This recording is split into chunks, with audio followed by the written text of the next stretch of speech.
Welcome to Rise Up Voices from the Frontlines, your window into relationship, identity, safety, emotional awareness, regulation and intelligence, unleashed potential, passion and purpose. Welcome back to Rise Up Voices from the Frontlines, and this is a Trauma-Informed Leadership Series episode. I'm your host, Krista Fee, and I can't wait to chat with you about breaking the bystander spell, why silence kills and courage multiplies. Let's talk about the starfish and the spell. There's a story that most of us have heard a million times before. The one about a little girl with ringlet curls and ruffled petticoats walking along the beach, picking up stranded starfish and tossing them back into the ocean one by one. When asked why she bothers, when there are thousands left to save, she replies simply, "It matters to this one." It's a simple story, almost too simple. But hidden inside is a deeper challenge, one that most people miss. Because the truth is that most people walk past the starfish. They notice, maybe they even care, but they keep walking, assuming that someone else will do the work, someone else will take action. That assumption, that paralysis, is what psychologists call the bystander effect. And if the power of one is about the spark that begins change, the bystander effect is the spell that smothers it before it even starts. Today, we're going to talk about how silence kills, why waiting is dangerous, and how one single act of courage has the power to multiply and magnify. So let's begin with the psychology of the bystander effect. Let's start with the science. Back in 1968, psychologists Bibb Lawton and John Darney studied how people respond in emergencies. They found that the more people who are present, the less likely one person is to intervene. It seems super backwards. Shouldn't more people mean more help? But instead, responsibility diffuses. Each person assumes that someone else will take action, and the tragic result is that no one does. This is the bystander effect, and it has been replicated in countless experiments. In one famous study, participants overheard what sounded like someone having a seizure. When alone, most participants rushed to help. But when they thought others were listening too, their response rates plummeted. The same thing happens outside the lab. Think of the stories that make headlines. Assaults on busy streets where dozens of witnesses do nothing. Workplace harassment ignored by entire departments. Humanitarian crisis where nations debate endlessly while atrocities unfold. The silence is not always cruelty. Often it's fear, uncertainty, or that belief that someone else is better equipped. But the result is the same: paralysis. And for the person in crisis, silence is betrayal that not only hurts, it might cost lives. Trauma and the spell of silence. From a trauma-informed lens, the bystander effect has even deeper consequences. For someone who's already experienced abuse, abandonment, or betrayal, silence is never neutral. It's a confirmation of the lie that trauma teaches, that they are invisible, unworthy, disposable. When no one steps in, the wound deepens, not just from the harm itself, but from the absence of rescue. This is why leadership can't afford neutrality. When leaders stay silent, when systems look away, the message is clear. Your pain doesn't matter enough. And the nervous system encodes that silence as danger. But on the flip side, when someone breaks that spell, when one person steps forward, the impact is outsized. The nervous system reads the signal, you are not alone. You are worth risking for. And that signal doesn't just help the person in need, it ripples outward, giving other people permission to take action too. Let's talk about some stories of silence, those that have cost lives. Let's go deeper into the real world cost of silence. These are not abstract concepts. History is littered with tragedies, made worse, compounded by hesitation. Rwanda, 1994. The genocide against the Tutsi unfolded in plain sight. Radio broadcasts incited the killings. Bodies filled rivers. International leaders debated terminology. Was it genocide or just acts of genocide? While people were slaughtered. By the time that decisive action came, over 800,000 lives had been lost in a matter of weeks. The bystander spell operated not just at the individual level, but on a global one. Silence was complicity. The Challenger disaster of 1986. NASA engineers knew that the O-rings on the space shuttle had problems in cold weather. Some had already raised alarms, but the warnings got buried under pressure, bureaucracy, and groupthink. On launch day, the O-rings failed. Big surprise. The shuttle broke apart 73 seconds after takeoff, killing all 7 crew members. This was not just a technical failure. It was a failure of courage. People assumed that others would speak louder, but they didn't. And the cost, again, was lives.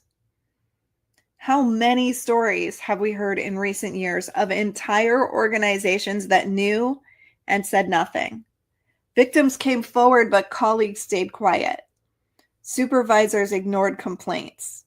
HR departments weighed liability instead of integrity. The Me Too movement exposed what happens when silence becomes systemic.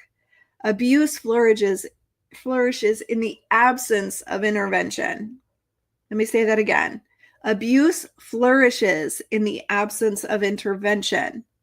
These stories carry a sobering truth. Waiting is not neutral. It's destructive, and it is often deadly. Stories of courage that broke the spell. The story doesn't end there. Just as silence can multiply harm, courage can multiply healing. Think of the white helmets in Syria. When bombs fell on neighborhoods, most people ran away. But the white helmets, a small group of volunteer rescue workers, ran toward the rubble. They pulled survivors out of collapsing buildings, often at enormous risk to themselves. Their courage broke the bystander spell in a war zone, proving that even in chaos, humanity could still act. And those first voices in the Me Too movement, when Tarana Burke and later women, and slowly but surely men, joined in and said, "Me too," they shattered years of silence. Their stories weren't isolated. They were catalytic. Once one person spoke, others found the courage to follow. What had been hidden in shadows came into light. One voice became thousands, and thousands became millions. And Flight 93, September 11th, 2001. When hijackers took control of the plane, passengers realized they were part of a coordinated attack. They could have waited, frozen in fear, hoping for rescue. Instead, they acted. "Let's roll," one passenger actually said, and they stormed the cockpit. The plane crashed in a Pennsylvania field instead of into the Capitol. Their courage didn't save their own lives, but it saved countless others. These stories show that the power of one doesn't stop at one. One act of courage breaks the spell of silence, making courage contagious. And the trauma-informed cost of silence. Let's pause here a moment and connect this back to trauma.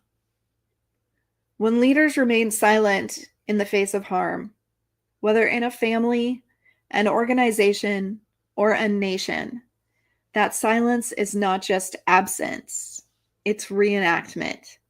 It mirrors the original wound of abandonment. Think of a child who cries out for help and no one comes. That silence imprints in the nervous system and says, "My voice doesn't matter. I don't matter." And now fast forward to adulthood. When a leader stays quiet in the face of injustice, that old imprint lights up again and that wound reopens. This is why trauma-informed leadership requires presence. Even when the leader doesn't have the perfect words or solutions, sometimes simply saying, "I see this. I won't look away. I will stand with you," is enough to disrupt the cycle. So let's go into breaking the spell in practice. Here's a framework for leaders. How do we do it? How do we break the bystander spell? Here's the framework that you can carry into your leadership, whether you're leading a family, a team, or a movement. First, name the silence. Call out that hesitation. Say, I notice we're all waiting for someone else to speak. Let's not. Naming breaks the diffusion of responsibility and puts the weight back where it belongs, on the present moment. Take the first step. Action lowers the threshold for others. It doesn't have to be dramatic. Raising a question, calling out bias, or offering support to one vulnerable person signals that the spell is broken. Anchor in integrity, not outcomes. The fear of what if it doesn't work paralyzes many leaders. Instead, ask, what is the right action in this moment, regardless of outcome? Courage is measured in integrity, not guarantees. 4, use the witness principle. Remember that others are always watching. When you step forward, you're not just helping in the moment. You're modeling courage for everyone else in the room. Leadership is always public, even when it feels private. 5, build cultures of permission.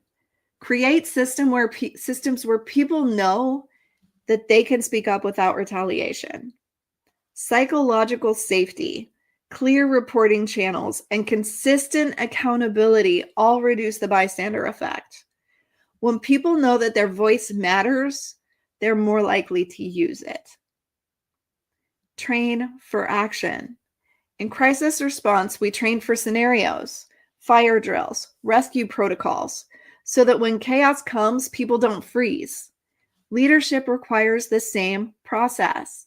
Practice speaking up in small moments, so when the big ones come, the muscle memory is there. Hold accountability. When silence causes harm, leaders must be held responsible, not just for what they intended, but for what happened. Without accountability, silence literally becomes normalized. And with accountability, silence becomes a lesson for growth. So let's shift this from spell to spark. The beach is still covered in starfish. The world is still covered in crisis, and most people are still walking past, waiting, assuming someone else will act. That is the spell of the bystander effect. But leadership breaks spells. It doesn't wait for consensus. It doesn't look around for permission. It steps into the silence and says, I'll go first. When you break the bystander spell, you don't just save one starfish. You light a signal fire. You give others permission to bend down, to pick up, to throw back. You transform silence into movement because courage multiplies. And the power of one is never really about one. It's about the first step, the first voice, the first act that opens the floodgates for many. So the next time you find yourself in a room where everyone is waiting for someone else to speak, to move, to act, remember this: the spell is strong, but it's fragile. All it takes is one. Be that one. And as always, I leave you with this reminder. I may only be able to save one starfish at a time, but together we can save them all. I may be just a single drop in an ocean, but together we become a tidal wave of change. Rise up out of the ashes of your experiences and live and lead your life on fire. Join me in the Rise Up Trauma-Informed Leadership course and community, or bring me to your organization to present a custom keynote or IACET CEU training for your staff.